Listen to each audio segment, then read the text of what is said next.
ભાદલા ગામમાં કાઠી દરબાર સૂરજબાનું રાજ્ય હતું. એ જ રાજ્યમાં ભાડની વાવમાં સાક્ષાત ગેલેમાં બિરાજમાન હતા. આ પૌરાણિક વાવના પથ્થરે પથ્થરમાં ભૂતળા દાદાનો વાસ હતો અને આજુબાજુના ગામના લોકો શ્રદ્ધાથી માતાજીની માનતા કરવા આવતા. ગેલેમાં ભક્તોના દુઃખ હરતા, પણ રાજા સૂરજબાને સંતાન નહોતું. બધું જ સુખ હોવા છતાં પારણું ન બંધાતા દરબાર ખૂબ દુઃખી રહેતા. એક દિવસ સૂરજબાને વિચાર આવ્યો કે જો ગેલેમાં આખા જગતના દુઃખ ભાંગતી હોય તો મારા ઘરે કેમ ખોટ? લાવ આ વાવ પૂરી દઉં. દરબારે હુકમ કર્યો કે સવારે ગામના તમામ ગાળા ખેતરોમાં હાજર કરો. હુકમ છૂટતાં જ આખા ગામ ગાળા લઈને વાવ પાસે તૈયાર થઈ ગયું. દરબારે આદેશ આપ્યો, પાણાખાંડમાંથી પથ્થરો ભરો અને આ વાવ પૂરી દો. ત્યાં કોઈ દેવ ધર્મ નથી, એ તો ખાલી લોકોની વાતો છે. પથ્થરો ભરીને વાવ પુરાવવાનું શરૂ થયું. સૂરજબા જેવો પહેલો પથ્થર નાખવા ગયા ત્યાં જ વાવમાંથી સાક્ષાત ગેલેમાં પ્રગટ થયા.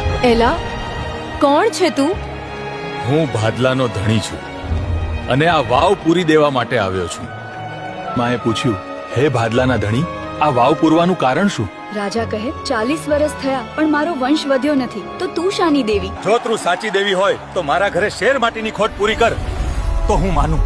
હે રાજા, હું તારા વાંજિયા મેણા ભાંગીશ. તને દીકરો તો આપું, પણ 1.25 મહિને તારે વાવના છેલ્લા પગથિયે મારો નવરંગો માંડવો રોપવો પડશે. રાજા આ વાત માનવા તૈયાર થયા. માતાજીએ વચન આપ્યું, બરાબર 11 માસે તારે ત્યાં દીકરો આવશે, જેના જમણા પગે કાળું લાછું હશે. એ જ મારી ઓળખ હશે. બરાબર સમયે રાણીએ દીકરાને જન્મ આપ્યો.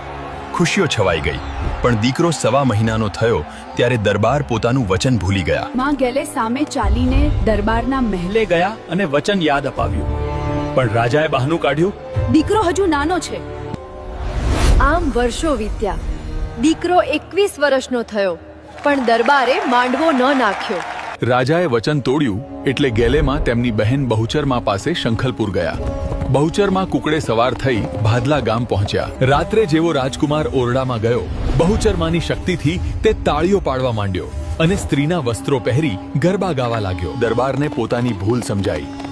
તેઓ તરત જ ભુવાજી સાથે ગેલેમાની વાવ પર દોડી ગયા અને 2 હાથ જોડી માફી માંગી. માતાજીએ કહ્યું, હવે 33 દિવસનો માંડવો નાખ, અને જ્યારે હું પ્યાલો પીશ ત્યારે જ તારો દીકરો સાજો થશે.